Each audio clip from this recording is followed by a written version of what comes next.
Good morning, everybody. Happy 4th of July. I pray that each of you are doing amazing. This has been a really inspirational teaching for me. It's really helping me to truly understand what it takes to fulfill the assignment that God has over your life, to get the job done even with opposition, right? And so chapter 4 is really power packed, okay? It's a lot, sorry y'all, it's a gnat. It's a lot that we can learn from in this particular chapter, and I'm going to be breaking it down. As y'all know, got my trusty notes here. It's hard to see because it's so bright, but those are my notes. All right, y'all, we're going to jump into chapter 4. But it so happened when Sanballat heard that we were rebuilding the wall that he was furious and very indignant and mocked the Jews. And he spoke before his brethren in the army of Samaria and said, "What are these feeble Jews doing? Will they fortify themselves? Will they offer sacrifices? Will they complete it in a day? Will they revive the stones from the heaps of rubbish, stones that are burned?" Now Tobiah the Ammonite was beside him, and he said, "Whatever they build, if even a fox goes up on it, he will break down their stone wall. Hear, O our God, for we are despised. Turn their approach on their own heads, and give them as plunder to a land of captivity. Do not cover their iniquity, and do not let their sin be blotted out from before you, for they have provoked you to anger before the builders." So we built the wall, and the entire wall was joined together up to half its height, for the people had a mind to work.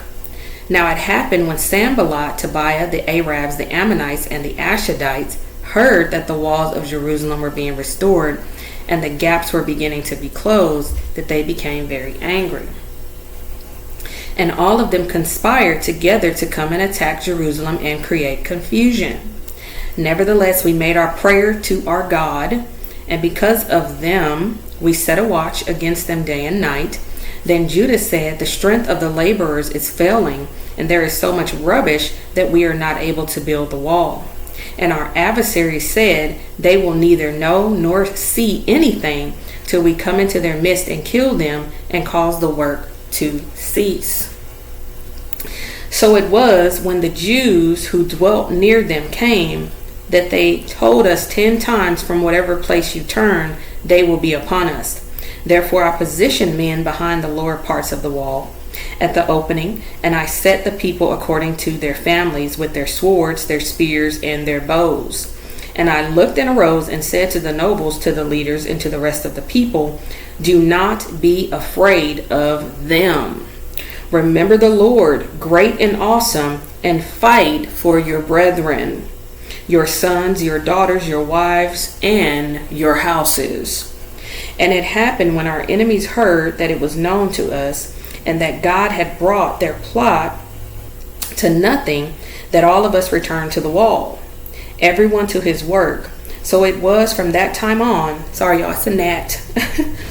So it was from that time on that half of my servants worked at construction, while the other half held their spears, the shields, the bows, and wore armor. And the leaders were behind all of the house of Judah.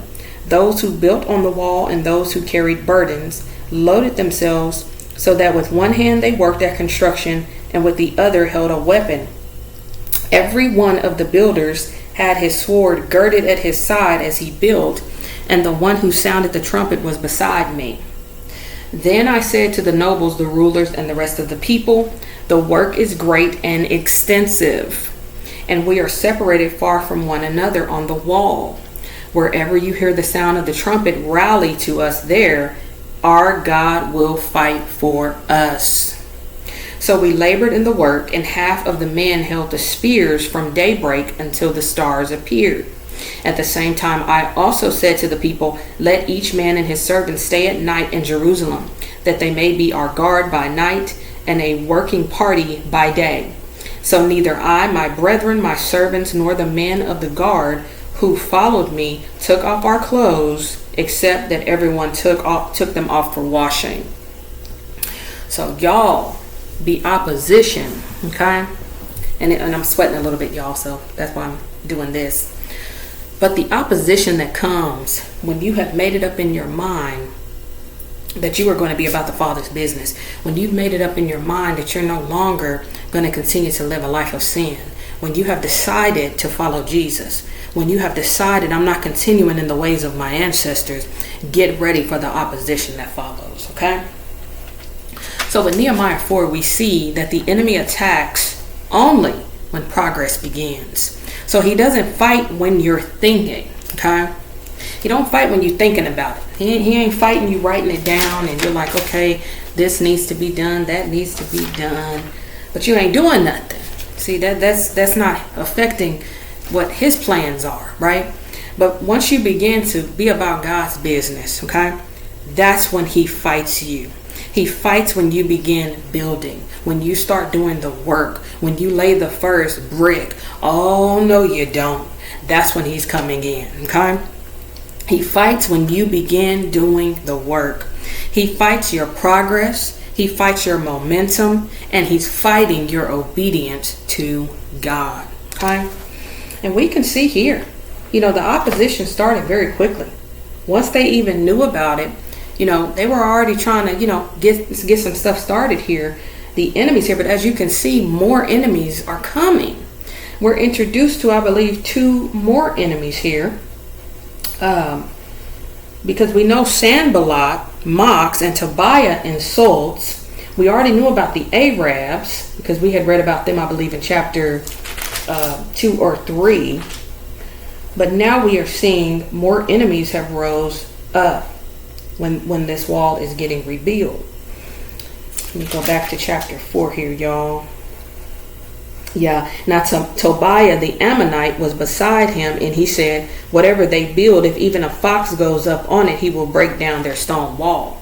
So he's basically saying this is a weak foundation. This wall ain't going to be able to stand.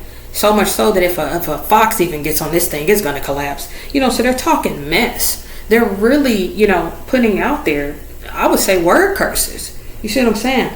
And they're sitting here saying, let me see here.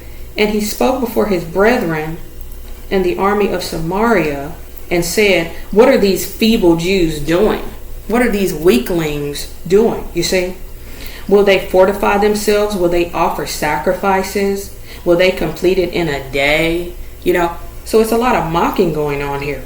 Will they revive the stones from the heaps of rubbish stones that are burned? So what y'all doing? Nothing's going to become of this, right? And there's that gnat again. So they're not paying attention to all that. Nehemiah, he's just going to go into prayer. You see? It says here, now it happened when Sanballat, Tobiah, the Arabs, the Ammonites, and the Ashdodites. So those are the additional enemies, okay? There's always a group. It's always more than one when it comes to opposition. When it comes to invaders, it's always going to be more than one, okay? So when they heard that the walls of Jerusalem were being restored and the gaps were beginning to be closed, that they became very angry, and all of them conspired together to come and attack Jerusalem and create confusion. Okay? There's nothing new with the enemy. What he did then, he still continues to do now. So the enemy uses mockery, fear, and intimidation. Okay? The enemies went so far as to threaten war. They threatened to unalive them. Okay? The enemy wants to weaken your confidence. He wants you to doubt your assignment. He wants to make you feel small. Okay? He wants to make your work look foolish and insignificant to where you just give up. Don't finish. What are you doing this for? This ain't going to become of nothing. Why are you trying to do that? This is a waste of time. You see? But the beautiful thing about Nehemiah, he does not respond. He doesn't match them. He doesn't try to be petty. He doesn't go tit for tat. He's not arguing with them. Instead, he responds with prayer. Okay? And that's not something that I used to do. When my enemies would come up against me and they're plotting and they're planning and scheming, I'm going back and forth with them. I'm arguing with them. I'm trying to prove myself. I didn't do it. I didn't say it. You see? I don't respond that way anymore. I go straight into prayer because I'm going to get God involved in this, right? So we see that Nehemiah goes into prayer, and he says here, because we want to read it. He says, "Hear, O our God, for we are despised. Turn their reproach on their own heads and give them as plunder to a land of captivity. Do not cover their iniquity, and do not let their sin be blotted out from before you, for they have provoked you to anger before the builders." They're trying to prevent the rebuilding of this wall. Okay? They're trying to prevent the restoration of this wall, the restoration to the people back to their God. Okay?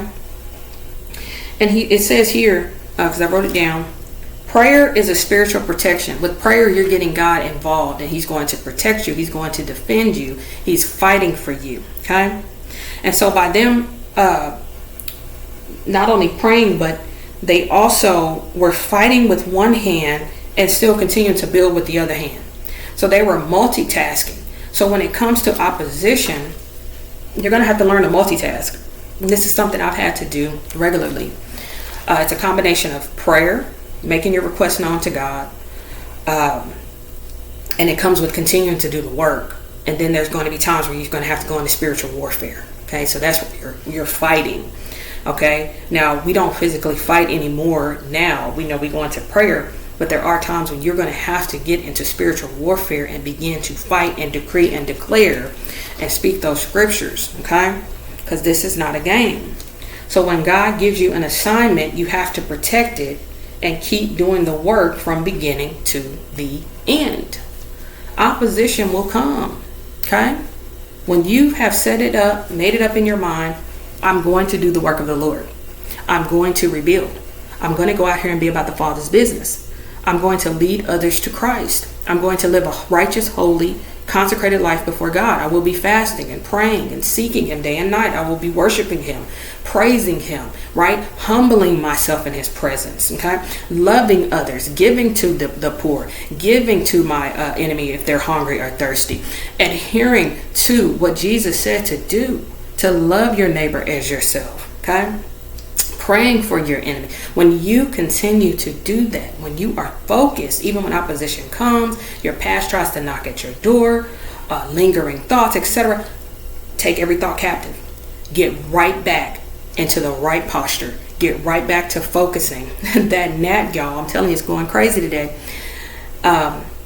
Stay focused, because that gnat's like opposition for me. It's trying to interfere with this word going forth. But you can do this because God is with you. He is with me. So do what He's calling you to do and keep rebuilding God's kingdom here on earth. And I will see y'all tomorrow for day 5. Stay blessed.